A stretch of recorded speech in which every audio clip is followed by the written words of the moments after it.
Republicans just passed what's being called the worst piece of legislation in modern history, and you might need to buckle up for what's coming in the next 1 to 3 years. This Love Island situation is crazy. It has gotten so much bigger than some reality TV drama. Argentina's president became part of an AI porn smear campaign, and a teacher just lost his job because an obituary outed him. We're talking about that and much more on today's brand new Philip DeFranco show, your daily dive into the news, starting with this.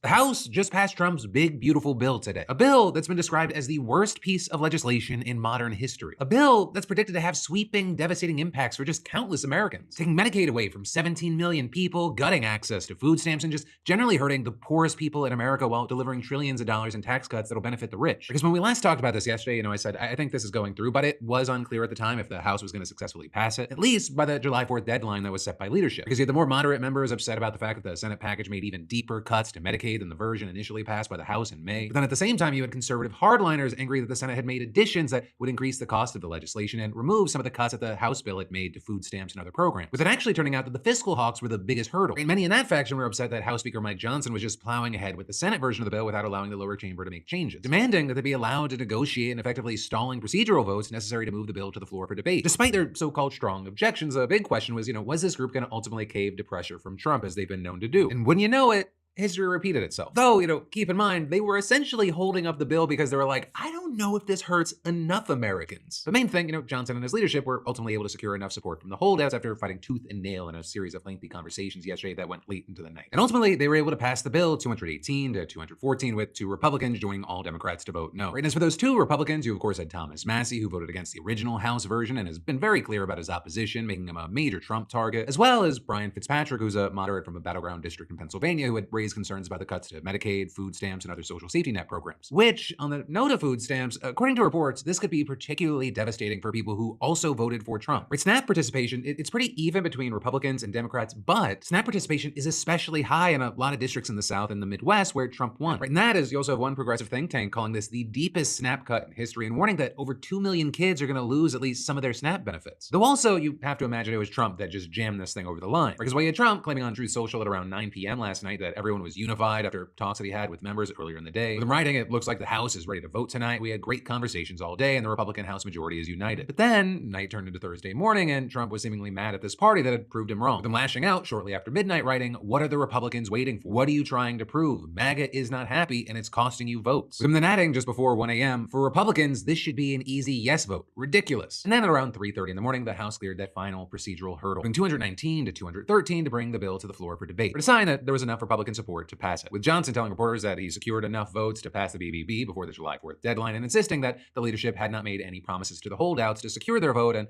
claiming that they just needed a little more time to understand the changes in the Senate bill before they could back it. But notably here, many of the Republican holdouts who eventually backed the bill have indicated that they caved after getting some kind of concession from Trump. And while the exact details are unclear, several said that the president had offered up executive orders and other actions to address their concerns about the bill. Right, and then all of that as you had Democrats kind of trying to do anything they could to block the bill, but also understand they can't do much. You had many continuing to put public pressure on their GOP colleagues to vote no, or with Representative Alexandria Ocasio-Cortez, for example, urging Republicans to think of their constituents over the demands of leadership. Writing, leadership does not know your community. You do. Their job is to psychologically isolate you and apply ungodly amounts of pressure. Your job is to stand up for your people. You then also had her accusing some of her Christian colleagues of hypocrisy, saying House Republicans voting for cuts to every single American on SNAP in exchange for some signed merch, voting to starve babies, the disabled, the poor, and they have the audacity to try to brand this as Christian. What does that word even mean to them? Wearing a necklace? You then also had Leader Jeffries echoing those criticisms in a marathon floor speech that he used to stall the passage of the BBB. Because under House rules, party leaders are allowed to speak for an unlimited amount of time during floor debate, which is a legislative tool widely known as the magic minute. Jeffries actually breaking the record for the longest speech given on the House floor, clocking in at 8 hours and 45 minutes. And during this record-breaking speech, you had Jeffries repeatedly railing against the bill and slamming his Republican colleagues, recalling out some of the vulnerable Republicans whose seats the Democrats are hoping to flip in the midterms. He also at times turned to scripture to make his case and read letters from Americans urging Congress not to pass the bill and expressing their concerns about losing essential benefits. Or with Jeffries delivering some very powerful moments, drawing cheers and applause from members of his party. This reckless Republican budget is an immoral document. And some of the loudest applause for Jeffries coming after he accused Republicans of being corrupt. Talking about draining the swamp, guess what? You are the swamp. We've never seen anything like this. The type of corruption that has been unleashed on the American people. Jeffries then concluding the speech by vowing to the American people that Democrats will continue to press on and fight for them as members around him yelled, "Press on." Press on for the rule of law. Press on for the American way of life. Press on for democracy. We're going to press on until victory is one.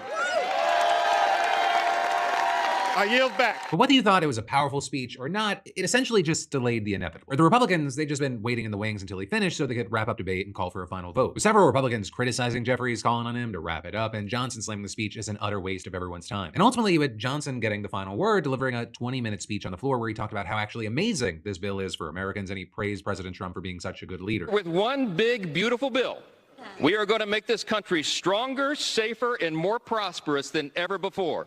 And every American is going to benefit from that. Yeah. President Trump is the creator and the champion of the America First agenda. We will deliver upon that today. We had a sense, and we believed that we would have unified government. We would have this moment where the Republican Party would be given control of the White House and the Senate and the House. And we determined to ourselves that we would not waste that historic opportunity.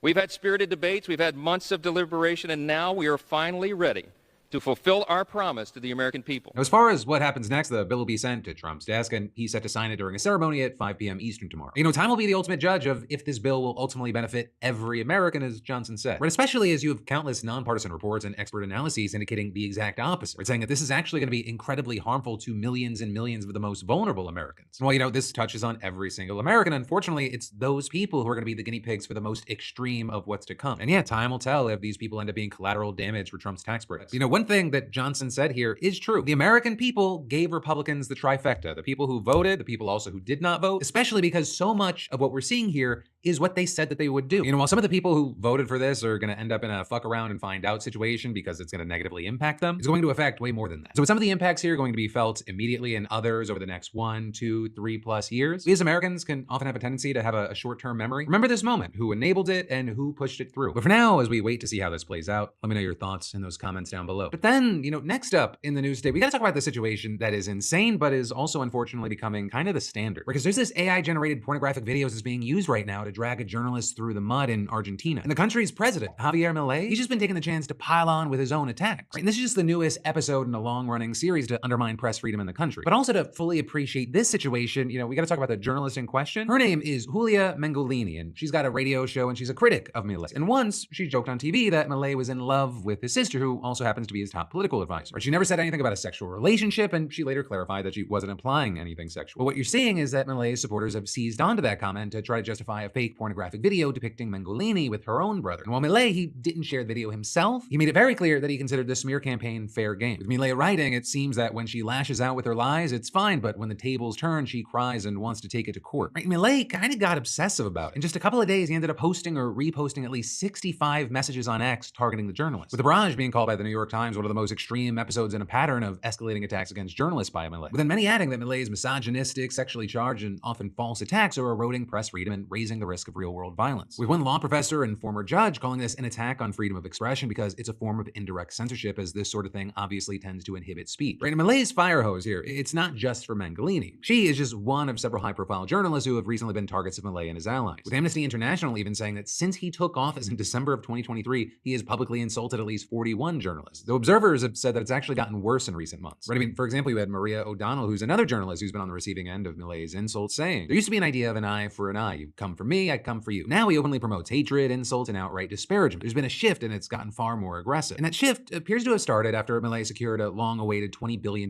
deal with the IMF. A deal that led him to making changes that led some economists to raise questions about his government's management of the economy. With then Milei not long after coining the catchphrase, "We don't hate journalists enough," or which you may have noticed ties to things that we see here in America, or which is very similar to the "you don't hate the media enough" mantra that's popular among Trump supporters, as well as, you know, the "you don't hate the legacy media enough" that we hear from Elon Musk, which also, not surprising, we've seen these kind of communities and movements pulling from one another. And actually, just like with Trump, we've seen Milei go on the offensive the legal way, because Milei has now filed a complaint against Mengolini for slander, and that came hours after she announced a lawsuit against him. Though again, this is not limited to Mengolini. Milei has actually filed defamation lawsuits against at least 3 journalists who he accuses of labeling him as a Nazi. And that, as we're seeing things like in May, there was a leaked intelligence report that suggested that his government had approved a plan to enable the surveillance of journalists, politicians, and economists. So as far as Milei, he confirmed the existence of a new intelligence plan, but they denied that it would be used for that. But definitely, it's a situation and a country to keep eyes on, especially because there are a number of situations that feel kind of parallel to what's happening in the United States. And then I'm gonna get you right back into the news, but I gotta take a minute to thank a sponsor today. And with that, ask you the question, how many brilliant ideas are just rotting away in your notes app right now? Because somewhere in that dusty graveyard of someday ideas, you've got your side hustle, your escape, maybe your next step. Right? And so I want you to make today the day that you commit to taking that idea idea to the next level. For me, it was my book club. I put that off forever. But then DeFranco Book Club, it went from someday to launched in under an hour thanks to today's sponsor, Squarespace. Because they make it crazy easy to build a site just to showcase things or to sell content, courses, physical or digital products, whatever you've got in mind. Like even if you want to charge a one-time fee, you want to offer a subscription, both done and done, easy. And easy is pretty much the name of the game, right? They've got stunning templates that make it look like you hired a designer, and their Fluid Engine editor, it lets you drag, drop, customize, no coding, no stress, no excuses. My team even uses Squarespace for our Daily Dip newsletter where tens of thousands of y'all get your PDS fix in your inbox every single day. News polls, giveaways, PDS show notes, it's all run through Squarespace. And you could do the same with your ideas. So hey, take the first step today with a free trial at squarespace.com/Bill or scan that QR code and make today launch day. But then shifting gears to a different kind of news, we need to talk about Love Island. Because what started as, a show about love, it's now seemingly a pressure cooker of racism, cruelty, and real-world consequences. And this week, it just exploded with it sparking debates around who reality TV chooses to throw to the wolves and what it says about our society. And the biggest villain? You have many arguing it's not even anyone on the cast, right? And if you don't watch Love Island USA, don't worry. I'm gonna start with the latest scandal and we're gonna work our way back, and it's really bigger than the show. Because currently, there's a lot of heat on a contestant named Sierra. And that because there's an old social media post where she used a racial slur for Asian people that resurfaced. And in the post, she's discussing getting Botox and other work done, and she says she can look a little insert slur here when she smiles. With that being met with swift backlash and people arguing she should be removed from the show. Especially since at the start of the season, people resurfaced racist comments that a different contestant previously made, including the use of the N-word, and she was booted right away. So you had some arguing, you can't allow one and not the other. Racism is racism. As well as racism against any race should be held to the same severity of racism against black people. Ulyssa was kicked off and so should Sierra. And amid this backlash, Sierra has been losing followers like it's her job. Though that drop of just hundreds of thousands of followers might be due to the fact that many people are upset with her behavior on the show, which ties into another aspect of this whole thing, and that is the bullying debate. With many saying, yeah, there's bullying coming from the contestants in the villa, but also with people watching, or the viewers that are watching this social experiment play out. Which, to explain it all, just quick TLDR of how Love Island works. The show is happening in real time, like as we speak. Right now, you've got a bunch of contestants currently isolated in a Fiji villa without their phones or access to social media, so they have no clue what anyone thinks of them. Right, and the goal of the show is to couple up with someone in the villa, find a connection, but then there are also challenges and evictions, and so the goal is also not to get kicked out. And the audience at home, they get to vote and call some of the shots as to what goes down in the villa. Right, at the start of the season, there was a lot of conversation focused on a contestant named Huda, because I guess to just put it plainly, people hated her. She coupled up immediately with a guy named Jeremiah, and people thought she was incredibly controlling, possessive, and toxic in their relationship. So a lot of the people that watched the show, they, one, made their opinions of her well known online, and two, they also made their thoughts known to Huda by voting to break them up and couple Jeremiah up with a new woman. And in fact, the backlash got to such a point, the host of the show had to issue a statement asking viewers not to dox the contestants or contact their families. You even had Huda's real-life ex, who's also the father of her child, writing a statement on social media telling people, at the end of the day, I hope everyone remembers we're human. Her going on the show to find love or whatever you think it was she's doing, remember, she's still human. She has a daughter and a life. And adding, it's crazy I have to involve myself in this, but I don't want my daughter's mom to get out and see this and her mental health goes down a hill. Right, and that last part, it's a huge part of this. And not just with social media in general, but it is there, but specifically with this show, two people who were